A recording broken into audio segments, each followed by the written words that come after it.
This is part of a presentation that I do for people, talking about how we know that Jesus Christ existed and how we arose from the dead.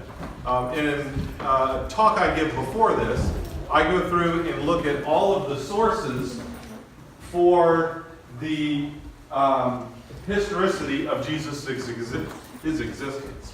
Everything we know about what Jesus taught and did while he was on earth is only recorded in the Gospels. You can't go to a secular history or a Jewish history or Josephus and find out what Jesus taught. If you want to know what Jesus taught and you want to know the details of his life, you have only one source, the 27 books of the New Testament. Am I not on? Thank you. Are we on now? Okay, great. We only have one source, and that's the 27 books of the New Testament. But when it comes to the fact that Jesus existed, there's lots of other sources.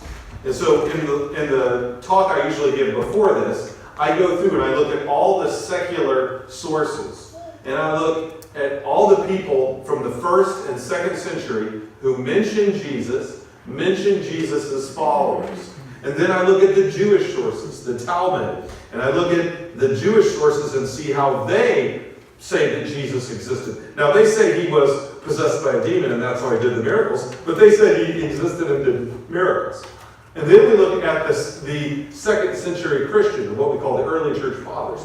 And we look at their testimony and how they say that Jesus existed. And so it's well established, not only in the New Testament, but outside of the 27 books that you find in the New Testament, that Jesus Christ existed. Now, if you go off to a secular university, you can find loony professors who will try to doubt that whether Jesus even existed. And some people today will ignorantly think, well, how do we know that he even lived? How do we know it's not made up? And they talk about Jesus like he's a myth or like he's Santa Claus or something. In fact, every year at Christmas time now, the National Atheist Association puts up a picture of of Mary and Joseph and the star and the manger and everything, and they say, right on the big, huge billboard all over the country, you know it's a myth, right? No, it's not a myth. Jesus is not a myth. I don't even have to go to the Bible to prove that Jesus existed. I can show you in multiple Roman government documents that they said that Jesus existed. I can show you letters between Roman officials talking about how there was this guy Jesus, that Pilate killed him, and his followers said he rose from the dead. I can show you that in legal Roman documents. It's absolutely preposterous and ridiculous to act like Jesus is a myth or that Jesus didn't even exist. One thing we know from history, from multiple sources, it's this. There was a guy named Jesus. He had followers. Pilate had him crucified, and his followers said he rose from the dead. That's just historical fact. Whether you want to believe Jesus really rose from the dead or not, put that aside. The fact is, you've got to be stuck on stupid to say Jesus didn't even exist and that he's a made-up person. There's just too much evidence. So why do I believe Jesus did rise from the dead? Well, here's the deal. I've got secular sources from Rome. I've got Jewish sources, and I've got Christian sources, and I've got the 27 books of the New Testament, all saying that the 12 disciples claimed Jesus rose from the dead. Well, that should be pretty easy to prove, right? That isn't true. You would think, huh? So, the disciples say, Jesus rose from the dead. And what is all the thing that the Jews and the Romans have to do to prove that's a lie? Huh? That was body. Yeah. No, here's his carcass. A dead body. In fact, Peter even says in the very first sermon in Acts chapter 2, when he talks about this prophecy that King David wrote 1,000 years earlier about how his body wouldn't see decay. He said, we know that's not about David because we got his body right here. We got his bones. You know, you could go see Muhammad's tomb. You could go visit Buddha's tomb. You could go visit David's tomb. You could go visit the patriarch's tomb. We know in Hebrew is where Joshua took the bones back up that they brought out from the Exodus and buried them in Hebrew. You can go to the tomb of the patriarchs. You can visit the tomb. Now you can go and visit a couple empty graves. You've got two different places arguing that they're the place where Jesus' body was buried, but you can't go anywhere and find the bones of Jesus. His body is missing. If they'd had his body, trust me, Saul hated Christians. He would have loved to produce the body of Jesus. He eventually finds it on the road to Damascus, right? Alive and well. The chief priests would have loved to produce the body of Jesus, but they couldn't. You see, the thing that sustained the resurrection of Jesus Christ and made it from being this preposterous story to this certainty in the minds of hundreds of thousands of people in the first century was this bodily resurrection of Jesus. Now, we know Jesus existed. We know Pilate crucified him. We know he was dead and buried. And we know his disciples claimed he rose from the dead. And so we know the body of Jesus was missing. That's a historical fact. It's a historical fact that the body of Jesus, poof, disappeared. Where did it go? Well, we really only have three options, right? Option number one, the apostles stole the body of Jesus. And then they went around and propped him up for 40 days. It was the very first weekend at Bernie's. If you've ever seen that movie. They got Jesus in sunglasses. Hey. Either that's what happened, or the Jews stole the body of Jesus, and they did something with him. Or maybe, and this is the modern one, Jesus didn't die. He only passed out. And thus he really didn't raise from the dead, but merely recovered while in the tomb. This is called the swoon theory. Because he didn't die, he merely swooned. I call it the buffoon theory. Because out of all of the theories, it is the most historically impossible and improbable, which I will share with you tonight. They're like, yeah, he didn't die on the cross. He just passed out. They thought he was dead, and they put him in the tomb, and the coolness of the tomb revived him. I mean, we've got some medical professionals in here, right? You've got somebody who had thorns jammed in their head, and then they took a staff and beat him on the head. They pulled out his beard. They punched him in the face over and over until he was so disfigured he didn't even look like a man. And then they whip him with a cat of nine tails, a whip with 9 ends on it that has pieces of rock or broken pottery in it. They scrape the flesh off his front side. They scrape the flesh off his backside. 39 times they rake across his body. Then he's lost so much blood, and granted he hasn't had anything to eat or drink since the night before at the Lord's Supper. And he was up all night so sweaty, and he was sweating drops of blood, as it were. And he was losing fluids all night. And then he's in this hot, arid place. They punch him in the mouth. They knock him around. He's beaten before the Sanhedrin. Then he goes before a second trial of the Sanhedrin with the other high priest. Then he goes before Herod. Then he goes before Pilate twice. And Pilate has him beaten up. He tries to release him. They say no. And so he has him scourged again and sent out to be crucified. He lost so much blood, he couldn't even carry the cross up the hill. And then they pull his arms out of socket. And they take stuff the size of a railroad tie. And they drive it through his wrists and through his feet, and they hang him on a cross, and he hangs there for 6 hours till finally his heart gives out and he dies. And then they take a spear, a Roman spear, and jab him so far up under his rib that a sudden flow of blood and water gushes out. Yeah, he survived that. But what revived him was the cool of the tomb.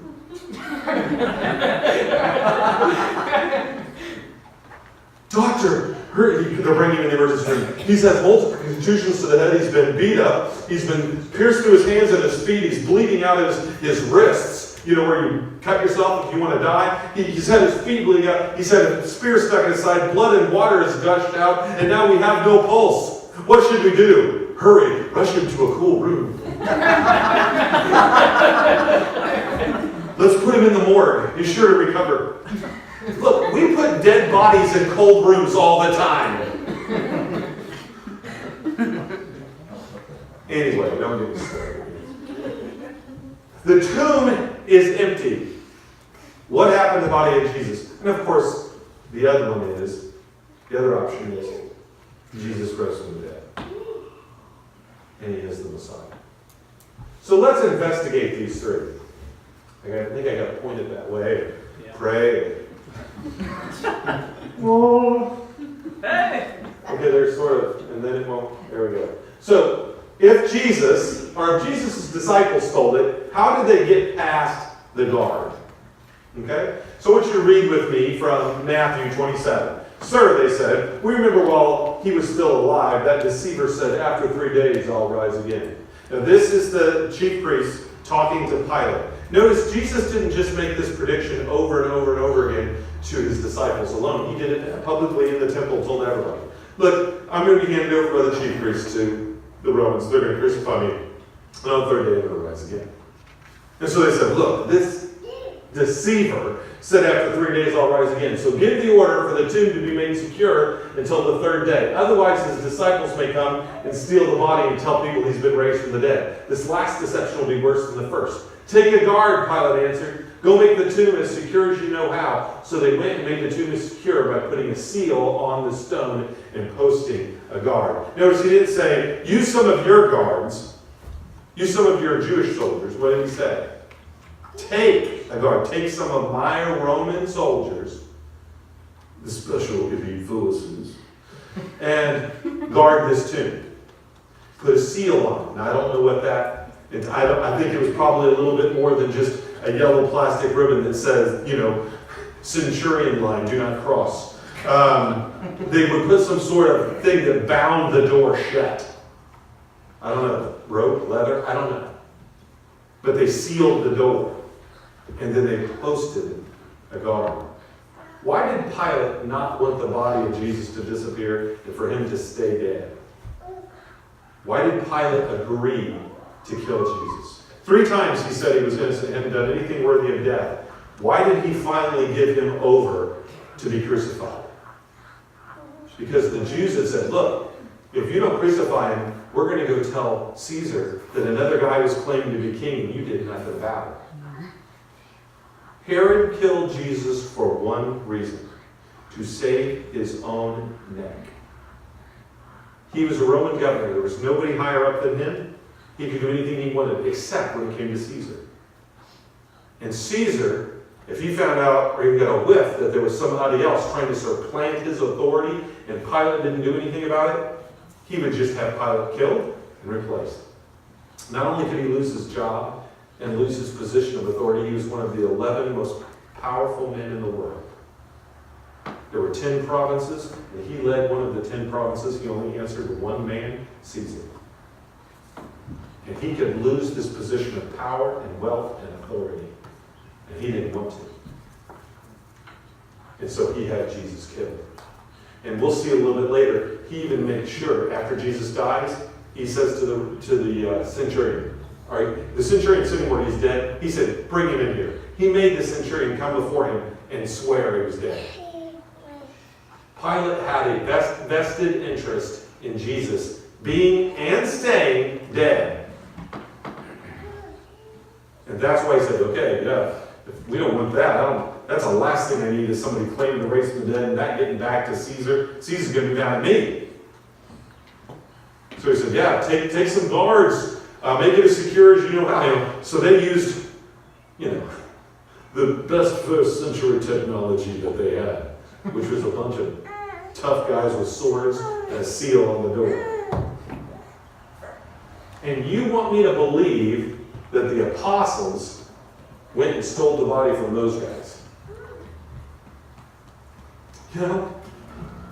Is bravery an attribute we had seen in the apostles up to this point? They so bravely ran away when Jesus was arrested, John was so freaked out that when they grabbed hold of his clothes, he thought he was going to get caught. He slipped out of his clothes and ran away naked. Okay, they called in the street. No, what? Careful! It was too late. John was out of there. Peter gets confronted by a big, bad, tough slave girl around a campfire who starts swearing and cussing and saying he didn't know Jesus. These were not men of great bravery. They bravely ran away like Sir Robin. You know, where do we see them later? Where do we find them when Jesus does raise from the dead? Where does he have to go and meet him? In an upper room. Behind what? A locked door. Lock the door. Put that little chain thing on. Double bolted. Like that was going to stop the Romans if the Romans decided to come for him. They were in there in a locked room. We don't see any bravery in the apostles here. And then when they are finally told, hey, he's alive, do they believe it? No, we don't see guys who are going to go steal the body of Jesus. And would you die for what you knew was a lie? Did you know all of the apostles had attempts on their life because of what they taught? In fact, all of them died for their testimony, with the exception of the Apostle John. And it wasn't because they didn't try. The Romans tried to boil him alive in a vat of oil, and he survived, and it freaked him out. So they put him on an island prison because they were scared of him, where he wrote the book of Revelation. All of them died. James, for example, we know he was put to death with the sword. Oops, I went too far. John tells it how when Jesus calls Peter, he says, look, someday they're going to dress you, tie your hands and take you somewhere you didn't want to go. And that happened. He ends up in Rome years later, and they come and they take him from the prison cell and they crucify him upside down. Paul was beheaded.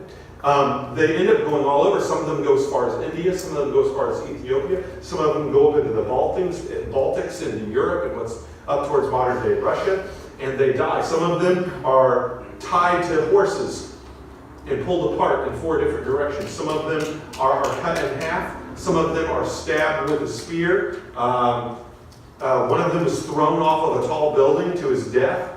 And then when he didn't die, they stoned him to finish him off. All of the apostles went through terrible, horrible deaths. And not one of them recanted. If you had pulled a trick trying to deceive people, and you stole the body of Jesus, if somehow they got past the Roman guard, which is impossible and improbable, but if they had, would you die for what you knew was a lie? Did they get wealthy from this? No. Peter was already wealthy. When we see him in the beginning of the Gospels in Capernaum, he lived in a big old house. That's where Jesus was meeting. Remember where the guys ripped the roof off and lowered the guy down? That was Peter's place, where he lost a roof for. When he left his fishing business, and Peter and James and John went off, who did they leave behind to run the fishing business with their dad? Servants. They had enough dough. They had hired servants. Peter may have been an uneducated fisherman, but he wasn't unsuccessful. He was a blue-collar success. He didn't just work a factory job for somebody else or something. He owned his own business and was a successful businessman. And he gave all of that up to be chased around the world and eventually crucified upside down. You think he did that for a lie? He had his family and his wife and his children tortured. But why would anybody put their family through that and go through that for what was a lie? He had to change his whole customs and his whole beliefs. God came to him in Acts 10, right? And says, here, eat some bacon. And he's like, no, I've never had bacon. No, try it. It's good. 3 times he has to have a vision teaching him it's okay for Gentiles to become Christians. God has to totally change his point of view. He had to go through all of these changes in his beliefs. Why? Because of Jesus. Because he saw Jesus raised from the dead. And if Jesus didn't raise from the dead and it was an elaborate hoax, what a miserable failure. Well, that backfired. They lost everything. They never got rich. They never pulled a David Koresh and had a bunch of wives. They never did any Joseph Smith success. They lost everything, insisting Jesus rose from the dead. You can't convince me that the apostles stole the body of Jesus for the simple fact that they all paid with their blood saying they didn't. There's no way you're going to get 12 guys to stick to a lie. And how they separate them through persecution and separate them all over and put them on 3 different continents, and they write 4 gospels, and all 4 gospels match. If it's all a made-up story, how did it all match? They couldn't fax each other, text each other, email each other, or even correspond with one another to collaborate. They couldn't call each other on their phones. And yet their 4 gospels match. No, these guys didn't steal the body of Jesus. Well, and how did they fool 500 other witnesses? In 1 Corinthians 15:6, it says this: after he appeared to more than 500 of the brothers at the same time, most of whom were still living, though some had fallen asleep. Imagine that. 500 people saw Jesus at once. Not just 500 people over the 40 days, but at one time, there was a crowd so big that there were 500 people there, and they all saw Jesus at once. You can't fake that. No Weekend at Bernie's trick is going to fool 500 people. And who are the other people that he appears to? He appears to James and to Jude. Remember, Jesus' own brothers didn't believe in him? And then he gets crucified, and all of a sudden they change their tune. Why? Because they saw their brother raised from the dead. They'd known him since they were born. It couldn't have been a Jesus impersonator, you know? I'm a Jesus impersonator. That was not going to work. Because his own brothers didn't believe, but then had their minds changed after that. No. And look what it says in Acts 26:26. The king is familiar with these things. I can speak freely to him. I'm convinced none of this escaped his notice because it was not done in a corner. Everybody knew about the resurrection because too many people saw Jesus raised. You know, there's only 6 degrees of separation, right? You're only 6 people away from knowing everybody in the world. For example, my aunt knew George Herbert Walker Bush, the first Bush president. Ate dinner with him before. I know her, you know me. So you're 3 away from Bush. He knew every world leader, so you're just 4 away from every world leader. You're just a few people away. And when you have 500 people in Jerusalem area see Jesus raised from the dead at once, they all start talking. And everybody had a cousin or a brother or a college roommate or somebody who had seen Jesus raised from the dead. Yeah? Hey, I did. I saw him. That was him. Are you sure it was? No, it was him. And that's why on the day of Pentecost, 3,000 people become Christians the very first sermon. Why? Because everybody in town was talking. It wasn't done in a corner. It wasn't some little hidden thing. Jesus went right out in the temple when he taught. Everybody knew who he was. He was a public figure. And then he gets up after the resurrection and starts appearing to people. At one time, 500 at once. Now, we don't know. There could have been another time he appeared to 200. There could have been another time. We don't know how many people total he appeared to. But we know at one time he appeared to 500. You can't fake that. If they stole the body, who was that? Who's sitting there eating fish with him? Who's appearing to him in the upper room? Who's walking through walls? And who exactly flew up into heaven in front of the apostles' eyes to convince them? No, the apostles did not steal the body. Well, some people will say, well, it was all just fake. Oh yeah, well, how did they fake miracles? Everyone was filled with awe and the many wonders and miraculous signs done by the apostles. The apostles performed many miraculous signs and wonders among the people, and all the believers used to meet together in Solomon's colonnade. See, the early Christians, when they would meet together on the Lord's Day, they would meet in Solomon's colonnade in the temple. There would be thousands of them there. The Bible says that the number of men counted to be 5,000, and I've never been to church where there's more men than women. So you got to figure 10,000 member churches meeting in Solomon's colonnade, and they would go there, and the apostles would perform miracles and heal people. How'd they do that? How'd they go to the lame man? Hey, everybody knows, the one lame man that sat at the gate beautiful. Anybody been to the temple in the last 40 years? Because he'd sat there for 40 years begging for silver and gold at the gate beautiful. Everybody, the beggar at the gate beautiful? Oh yeah, that guy, yeah. Everybody, most towns will have like a mentally handicapped guy that rides around on a 3-wheel bike that everybody knows. Hey, Johnny, how you doing? The person who's got some disability everybody knows. And see, when the apostles or Jesus would heal somebody, they'd heal a well-known handicapped person. You know, today these modern fake healers, whatever they are, they always go heal somebody off in Africa, right, where nothing can be verified. They don't, you know, if Jesus was going to heal people, he'd be like, hey, Stevie Wonder, come here. You know, let's give you your sight back, and then everybody will know. They would heal famous cripples. Everybody knew that guy with the messed up legs at the gate beautiful.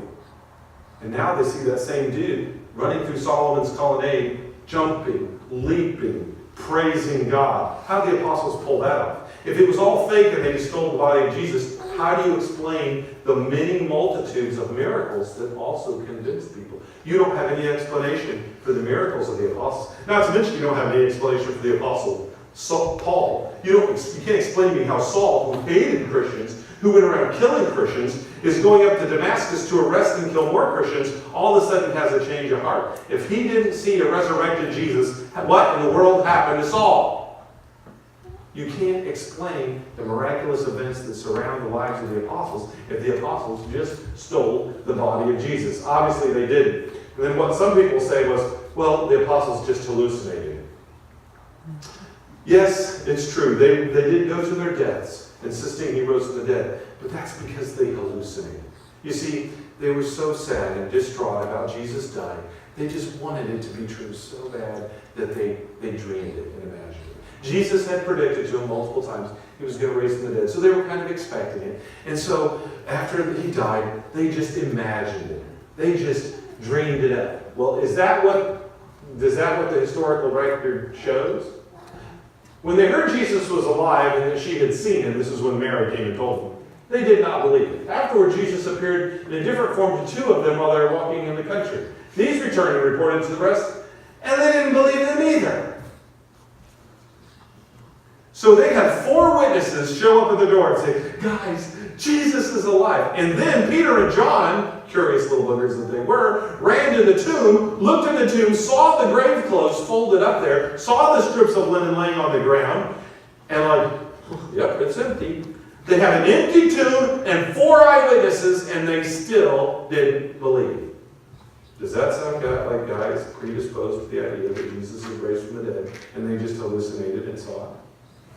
No, they didn't hallucinate. Besides, how can you get all the varieties of circumstances and settings? Sometimes he appeared indoors. Sometimes it was outdoors. Sometimes in the morning. Sometimes in locked rooms. Sometimes on beaches. Sometimes on mountains. Sometimes along roads. Sometimes eating meals. Sometimes with individuals. Sometimes with small groups. Sometimes with large crowds up to 500. There were mourners, doubters, unbelievers, dismayed, disillusioned, distressed, scared, faithless. Think about Thomas. Unless I see the holes in his hands and put my hand in his side, I'm not going to believe. This was not a guy predisposed to imagine and hallucinate and see Jesus. And how do you have them all hallucinate the same thing at the same time? Who put the magic mushrooms in the communion? And how would they all, if they were hallucinating or on a bad trip or something, how did they all see the same thing? How do you get 500 people to have the same hallucination? No, obviously, the apostles and disciples did not hallucinate. It was not a hallucination. I'm going to get it together. How did 500 people at the same time, we already read that verse, do it? And then, even if they did hallucinate, it still doesn't answer this question. Where is the body? Luke 24, 2 and 3. They found the stone rolled away from the tomb, and when they entered, they did not find the body of the Lord Jesus. You see, his body was missing. And it does not make sense that the disciples would steal it. Well, then, okay, it must have been the Jews. The Sanhedrin did not want the Jews, Jesus' disciples, to steal the body, so they stole it. From themselves?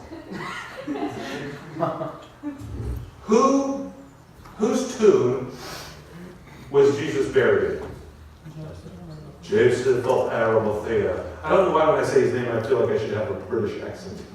Joseph of Arimathea. Who helped Joseph of Arimathea get Jesus' body ready? Anybody remember who brought all the gel and the spice for his burial? Nicodemus. What does both Joseph of Arimathea and Nicodemus have in common? They were both members of what? The Sanhedrin, who condemned Jesus to death. That's why they got the body. The Sanhedrin had wanted Jesus crucified, and so Pilate gave the body to the Sanhedrin, two of whom were kind of sympathetic to Jesus, and gave him a decent burial. The Sanhedrin already had the body of Jesus. They didn't need to steal it from themselves. And then if they were going to steal it from Joseph of Arimathea and Nicodemus, why would they go and ask Pilate to put a guard in front of it and make it harder? Hey, I'm coming over to your house to rob you. Do you think maybe you should get a security guard or something first? Why would you make it? Why would they go to Pilate and ask for guards if they were going to go and steal from the guards? What happened if you would steal from the guards? You would die. First of all, the Roman soldiers would give their life protecting what they were guarding. Why would you risk your life by facing Roman soldiers and the legal consequences of violating a tomb sealed by Pilate? Why would they just produce the body of Jesus to shut the mouths of the early Christians? If they did steal it, and then the disciples went out and says, "He's risen, hallelujah." Why didn't they just go, "Oh yeah, then what's this? Stinky corpse." Obviously, the chief priests, the Sanhedrin, did not steal the body of Jesus. If they had the body of Jesus, I guarantee you they would have produced the body of Jesus. It is impossible. It is dumb. It is ridiculous. It is beyond ridiculous to think that the Jews would steal the body of Jesus. Why were there hundreds of witnesses saying they saw Jesus raised if the Jews had stole the body? Why do you have people going to their death? Why do you have 500 witnesses? Yep, I was there. Jesus was raised. Why would you have all that if they stole the body? No, the Jews did not steal the body of Jesus. Well, then it must be the swoon theory. Does anybody know why the swoon theory is so popular today? It is one of the more popular theories. It's because of a book called The Da Vinci Code by Dan Brown. It was turned into a major motion picture starring Tom Hanks. And in that, it says that the search for the Holy Grail was not actually a search for an actual grail, but the Holy Grail were actually the physical descendants of Jesus who, after he rose from the dead and escaped away to Spain, he had children. And those children, their descendants are the Illuminati that control the world to this day. Behind the myth of the Catholic Church and the secret Illuminati that control the world are actually the descendants of Jesus. Boy, ooh, what exciting fiction. Make a great movie starring Tom Hanks. But this theory is actually purported in another work of historical fiction first, where Dan Brown got the idea and stole it, called the Q Document. In the book, The Q Document, which I have a copy of, was a historical fiction. And he got these ideas from several different sources, but the ultimate source of this idea that Jesus didn't really die, but he survived and then went on and had descendants. You trace it back through the different historical people who purported the idea. It goes back to a Jewish, Russian witchcraft mystic, a lady named Madame Blavatsky, who was friends with Aleister Crowley and was a Satanist. And if ever there was a lie, spawn of Satan, it is this movie. Jesus didn't die. He was only rendered unconscious and presumed to be dead. And when he was buried, the coolness of the tomb revived him. Then he went out and acted as if he'd been raised. I'm alive, guys. I'm alive. Now, some of you are sitting here because you are biblically astute. You've read your Bible. And you're already coming up with reasons why that can't be true. You're already going, how did he walk with holes in his feet? How did he get out of the tomb? How did he get past the soldiers? Well, that doesn't make any sense. And you've already started. And the reason that this is obviously a lie and preposterous to you is because you've studied some history and you've studied your Bible and you know. And so you're already formulating reasons in your mind why this is dumb. But why is it such a popular idea then? Because people are biblically ignorant. And here I'm going to give you one of my Kendallisms. Most false doctrine depends on people's biblical ignorance. That's why people are Calvinists. That's why people are faith only. They don't bother reading James chapter 2 carefully. That's why people believe what they believe, and they believe stupid stuff. It's because they haven't read the scriptures. And whatever their pastor told them, or the mama told them, or they learned in confirmation, or the priest told them, or the nun told them, or worst of all, they learned on television, they believe. And they don't ever take the time to read the Bible themselves. People who work in banks can spot fake money easily. Madison's gotten pretty good at it. We're just working at Hobby Lobby. Her ability to spot a fake $20 bill even before she uses the little marker. Because when you handle money all the time, and you know what the real $20 bill is like, it's easy to spot the fake. And we don't need to go around and study all these false doctrines of understanding. If you just study the Bible and know the truth, that which is false becomes very evident to you. It gets easy to spot. And when you have studied history, and when you study the Bible, and you know the story, and you know the account, you know how ridiculous this is. So I'm going to go through the ridiculousness of the swoon theory with you real quick. Maybe. Here we go. How did he survive the beating? They spit in his face, struck him with their fists, others slapped him. Punching, slapping. Okay, you could survive that maybe, but it gets worse. They released Barabbas unto them, and they had him scourged, and he delivered him to be crucified. Okay, there he got the whipping with the cat of nine tails. That's pretty intense. But then also they spit on him and took a staff and struck him on the head again and again. Okay, imagine a billy club, a staff, a broom. I don't know what you want to imagine. Again, you got a crown of thorns on you now. Again and again. They would blindfold him and punch him in the face. Prophesy, prophet, who hit you? Oh! And they were beaten. I mean, they statistically were getting off on his death. And other than the weird, creepy baby devil in the coat thing in Mel Gibson's movie, the depiction of Jesus is beating and scourging, as painful and horrible as that is to watch, is accurate. The only thing that I don't think they didn't pull his beard out, and I thought that they should have, because that was in the scriptures, that they ripped out. And don't think of him having a nice little trim. Like in the pictures of Jesus, he's got this nicely trimmed beard and this long, he looks like Fabio, you know. I can't believe it's not butter, Jesus. And that's not what he looked like. Jews weren't allowed to trim their beard. He would have been all Duck Dynasty, and he would have looked more like Saddam Hussein than Jim Caviezel. He was an Arab, he was dark-skinned, he was Jewish. And he was not white. He was not blonde-haired, blue-eyed Jesus that we see in the 12th century pictures of where we get our idea of what Jesus looks like now. This nicely trimmed, you know, holding a little lamb. The Bible says there wasn't anything attractive about him. He wasn't even a good-looking guy. He was very, very, very much average. And he would have had a long beard. And don't think of grabbing hold of a little wimpy beard like I'm talking, grabbing a Duck Dynasty thing.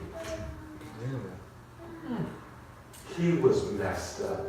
He was so messed up he couldn't walk. They drug him up to Golgotha. And then they laid him down and nailed his feet. And then they pulled his arms out of socket so he can't pull himself up and breathe. And then they nail his wrists down and let him hang there till he dies. When he's done, they stab him with the spear. How did he survive the beating? And why did blood and water come out? Instead of one of the soldiers pierced Jesus' side with a spear, bringing a sudden flow of blood and water. The man who saw it has given testimony, and his testimony is true. He knows that he tells the truth, and he testifies so that you also may believe. Blood and water means his heart breaks. He was dead, and John was there and testifies to the fact that he saw it. Last summer, I was at Hillsborough Family Camp. There was a guy that a friend of mine from New York brought down to camp. And he works training doctors to do autopsies. That's what he does for a living, is train doctors on how to do autopsies. And he was an unbeliever. And I'm sitting there going through. And I point out to him that John said a sudden flow of blood and water comes out. And I said, what does that mean? You do autopsies, what does that mean? And he starts using all these big words that have more syllables than I know how to say. It's like, basically he said there's this sac there around the lung and the heart that would have been pierced, and it meant that his heart had burst. And then if you would cut somebody open and blood and water gushes out, that meant their heart burst.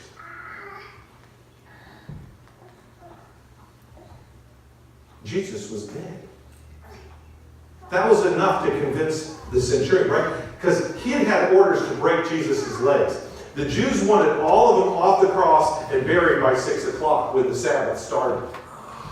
So this is Friday night. They have to be in the grave by 6 o'clock. It's 3 o'clock when Jesus dies. So they've got a couple hours to get these guys dead. So they break the legs of the soldiers. The soldiers can't push up. They quickly suffocate. Not the soldiers, but the thieves. The thieves can't push up. They quickly suffocate and die. They go to Jesus, and it was prophesied that Jesus would have no bones broken.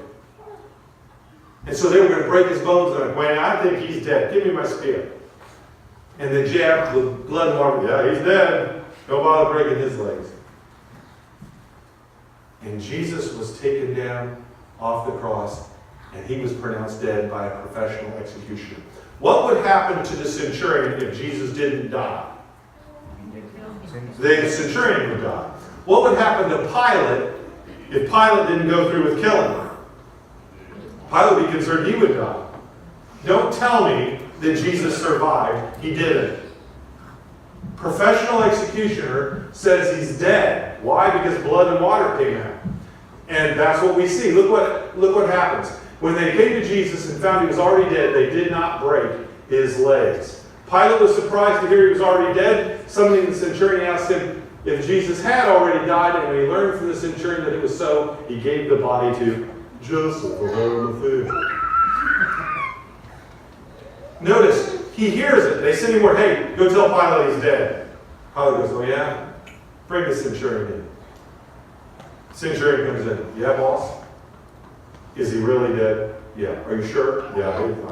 Here's the blood and water, he's dead. All right. Give the body to Joseph of Arimathea. Jesus was dead. And how did Jesus survive without water? Did I skip one? Yeah.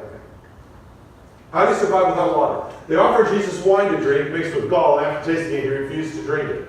Later, knowing that all was to be completed, so the scripture would be fulfilled, Jesus said, I am thirsty. He hasn't had anything to drink. How long can you go without drinking before you die? 3 days.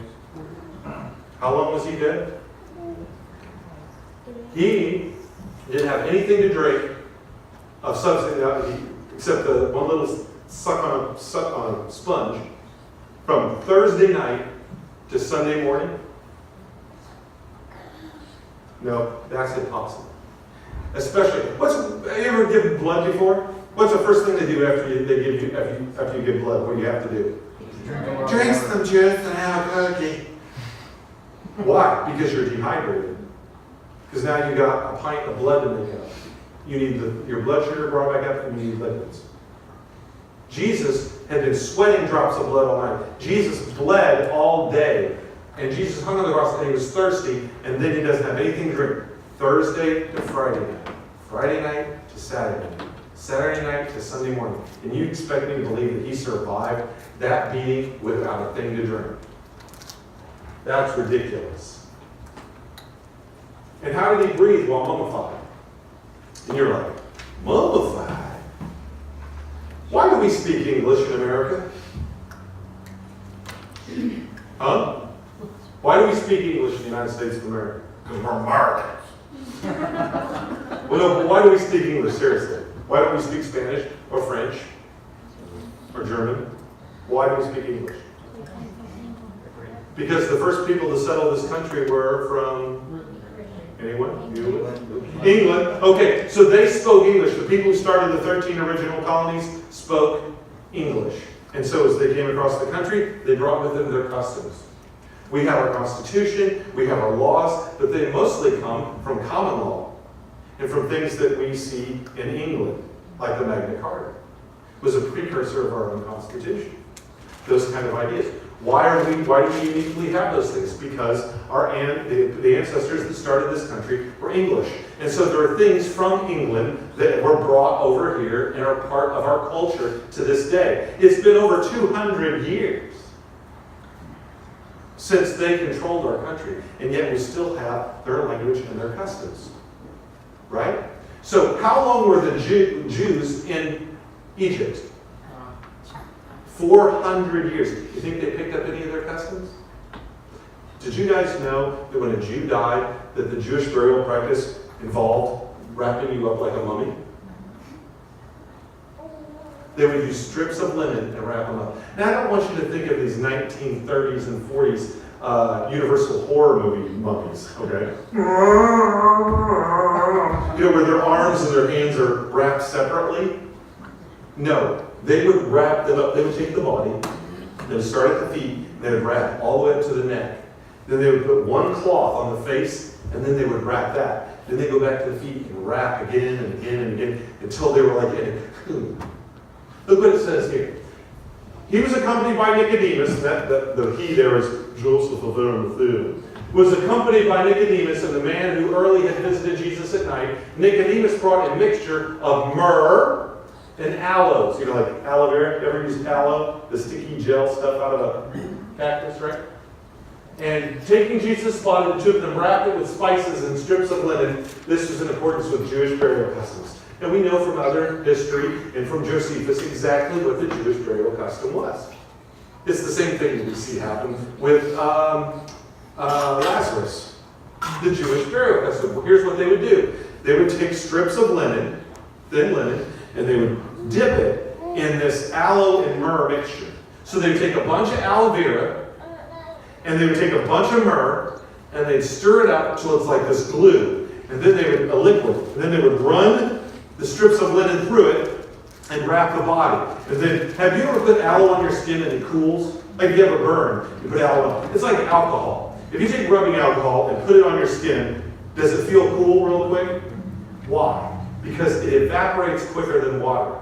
And as it evaporates, it removes heat. That's why it feels cool, is because it's pulling heat out of your skin. And the reason aloe vera cools a burn and has a cooling sensation is because the aloe evaporates quicker than water. And what's left after it evaporates? Just kind of a sticky film, right? And that's what this aloe was like. When I was a kid, we used to make paper mache mountains for our train set. And we would take newspaper and glue water, and we'd run the newspaper through it, and we'd stick it around a metal frame. Or maybe you've ever done that with a balloon. You take a balloon, and you dip the paper and Elmer's glue and water mixed together. You put it around the balloon, and you take a needle and pop the balloon, and after it's dry, the shell's hard, and you got this hard balloon-like shell. That's paper mache. That's what they would do. See, they were wanting to seal in the stench. They cared for the human body. They considered it that it had once held a spirit made in the image of God, and so it was sacred. So they were very careful and delicate and loving with the dead body of a loved one. And so they would wrap them and try to cover the smell. So you take these strips of linen and you dip it in this gel that had myrrh in it to cover the stink, and you wrap it around and around the arms all the way up to the neck, put one cloth over the face, and then wrap that and then start again. And you say, well, Kendall, how many strips of linen did they put on Jesus? I don't know. However many strips of linen it took to go through 75 pounds of that goo. He would have been like a cocoon. And then what's it do, like paper mache? What's the aloe quickly do? It quickly evaporates and it turns into a hard shell that's airtight. What's my point in all this? It's airtight. You can't breathe. Now, were there some people in Jesus' day that said the Jews stole the body? No, nobody said that. Were there some people that purported that the disciples stole the body and faked his death? Yeah, there were some people who said that. But you know what nobody said? He survived, he didn't really die. Pilate didn't say it. The Jews didn't say it. Romans didn't say it. Nobody said that. Why? Because you'd have to be stuck on stupid to believe that. To believe that a Roman centurion let you survive a crucifixion? Are you crazy? His life is on the line. And then you're wrapped in, according to the Jewish burial custom, you would be dead. You can't survive that. If your family wrapped you up in your burial clothes before you were dead, you're going to die then anyway. Because you can't, what do you think? Somebody put 2 little straws in his nose and wrapped around this? What are you thinking? You're in there, you're in this cocoon that's hard and shell. He couldn't survive this, guys. If he didn't die on the cross, I guarantee you he died in the grave. The idea that Jesus survived this and was revived in the cool of the tomb, it's insane. And they didn't do something weird. This is Jewish burial custom. This is what everybody got. This is common burial practice. This is what all the Jews did. Now, Jesus didn't survive the embalmment. And how did Jesus get out of the burial clothes? The dead man came out. His hands and feet wrapped with strips of linen and cloth around his face. And Jesus said, go take his grave clothes off and let him go. Who's that? That's the story of Lazarus. I don't want you guys to picture in your mind Jesus standing there going to the grave. Lazarus. And Martha's like, Jesus, he's been dead for 4 days. He's going to stink. I like the way the King James says, behold, he stinketh. He will surely stinketh by now. Lo. I want you to picture him going, Lazarus, come forth, and Lazarus coming out. Hey everybody, I'm alive. I'm alive. Take off his grave clothes. Here's how it went. Lazarus, come forth. Everyone's like, oh. And all of a sudden this happens.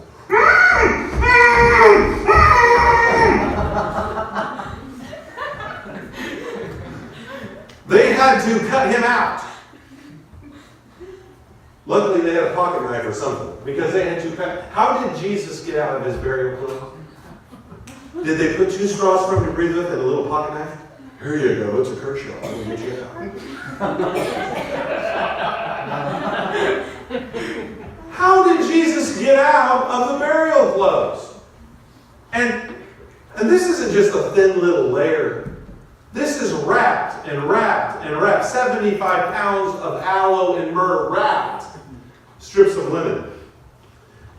As a side note, and I don't know what it means, I find it interesting that both at his birth and his death he was wrapped in strips of linen.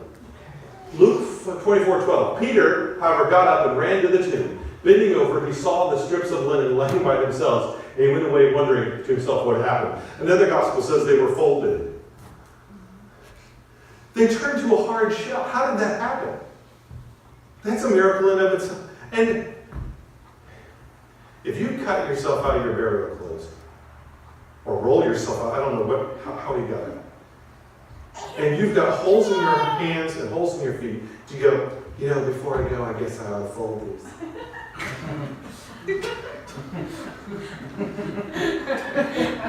What fantasy world it doesn't fit with the eyewitness testimony.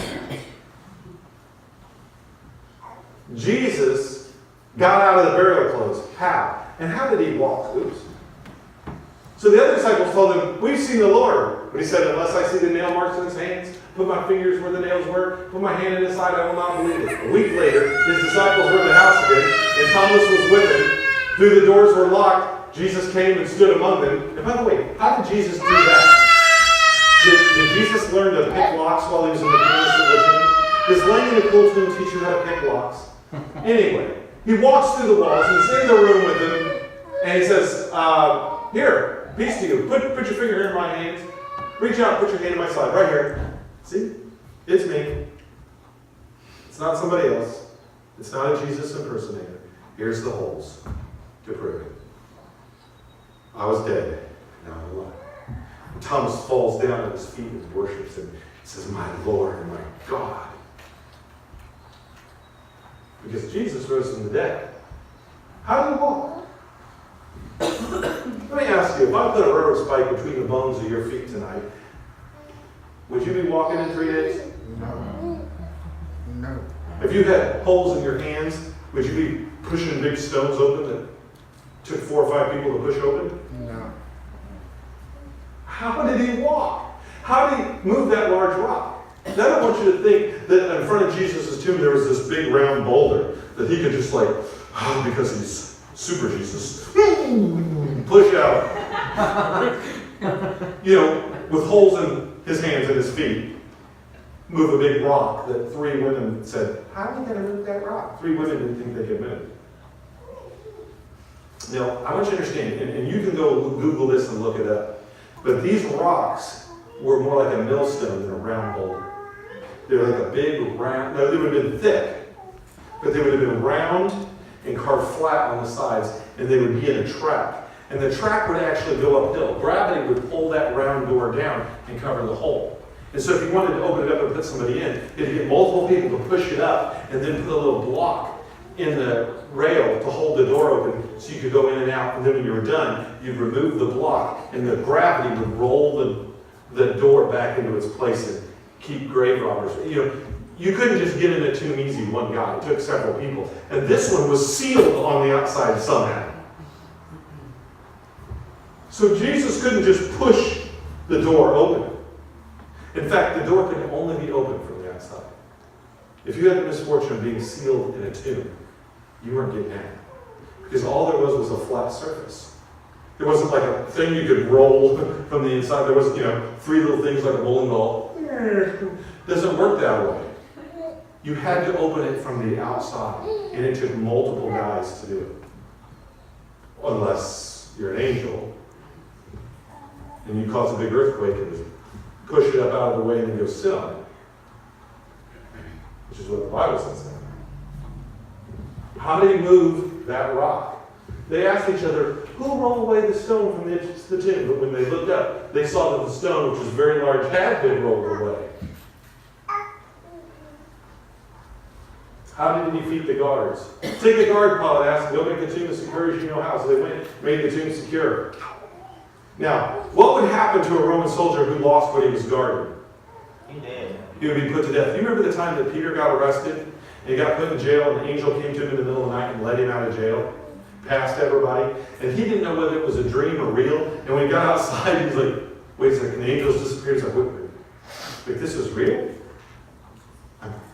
I'm free, woohoo! So he goes to the church, knocks on the door, and the little girl's like, it must be his ghost. They couldn't believe it. They've been praying, God release him, God release him. He comes to the door and they're like, it must be his ghost. They couldn't believe God would release him, Who's a phantom? They were scared to death. But what happens to the guards? After Herod had made a thorough search for him and did not find him, he cross-examined the guards in order to be executed. Then Herod went from Judea to Caesarea and stayed there a while. He got away. Where did he go, guys? What happened to him? I don't know. I just said it. He was in the cell 1 minute. Next thing you know, he's gone. I don't know what happened. Kill him. I'm going to Caesarea. It was nothing for Herod or for a Roman to order the guards' death. These guys' lives were on the line, and the only reason they didn't die is because the Sanhedrin protected them and had Pilate not kill him, and they paid him off. Because they want the word getting out, Jesus rose from the dead. So Jesus somehow had to get past these guards. How did he get past guards? How do you get past the rock? How do you get open a sealed rock? It's not just a stone, but it's sealed. And then how do you get past the guards? There's no explanation. And how did he cause earthquakes at his death and his resurrection? When the centurion and those who were with him, this is at his death, were guarding Jesus, saw the earthquake and all that had happened, they were terrified and exclaimed, surely he was the Son of God. Matthew 28, this is at his resurrection. There was a violent earthquake, and the angel of the Lord came down from heaven, going to the tomb, he rolled back the stone, and sat on it. The guards passed out and became his dead men. How did he cause earthquakes? How did he cause that to happen? And how did he get through locked doors? We already read about that. I don't need to read it again. And how did he know where the good fishing was? He meets him up at the Sea of Tiberias, right? And he says, throw your net on the other side of the boat. You'll find some when they did, they were unable to haul in the net because of the large number of fish. They've been fishing all night, caught nothing. Jesus shows up on the shore. Hey, throw your net on the other side. And they do, and they catch more fish than they can even bring in the boat. How did he know where the fish were? If he didn't really die, right? How did he know? And how did he fly? After he said this, he was taken up in the air before their very eyes. A cloud hid him from their sight. He went so high, he went behind the cloud. While they were looking up intently in the sky as he was going, when suddenly 2 men dressed in white stood beside him. Men of Galilee, why do you stand here looking into the sky? This Jesus who has been taken from you to heaven will come back in the same way you've seen him go into heaven. He's coming back. Same way he left. When are we going to see him again? In the sky, Lord, in the sky. So is the swoon theory plausible? Yeah, sure. Yeah, that's the ticket. He survived the worst kind of beating known to man. He had blood and water come out of his pierced side, but he lives. Professional executioners accidentally pronounce him dead by mistake. He was somehow able to breathe while mummified. He was somehow able how to walk on pierced feet. He was somehow able how to move a large rock with pierced hands. He somehow breaks the seal, defeats trained, hardened Roman soldiers. He masters geology beyond our modern understanding. He learns how to cause earthquakes. He develops a fish radar while he's in the coolness of the tomb and knows where to cast nets. And then he develops an anti-gravitational device that allows him to appear to be ascending into heaven. Then he appears to the 500, convinces everybody he's raised from the dead, and goes off to Spain and has babies that rule the world as the Illuminati. Whose story is more incredible? That there's a God who loved us and sent his Son to die for our sin? Or this garbage? I think it takes more faith to believe this stupidity. We all have to answer the question. There is a legitimate question from history. Where is the body of Jesus? You only have a few conclusions we can come to. Either the disciples stole it, pulled off the greatest scam in history, only to be killed for it, and all die for what they knew was a lie. Or the Jews stole it, and brought about a religion that they hated, and for some reason never produced that body that they stole. Or the swoon theory is true, which we just showed was ridiculous. Or he is the risen King of Kings and the only way to be saved. I think that the last one of those is what fits with history, what fits with reason, and what means you are incredibly loved.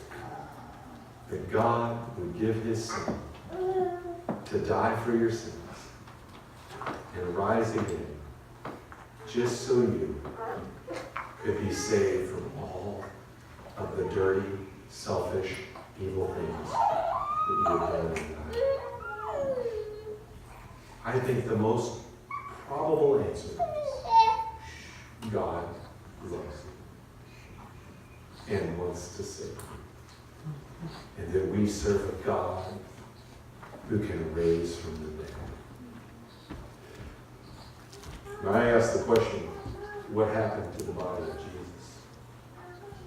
I believe that it is right now, seated at the right hand of the Father, waiting for the day he's going to come back for me and you.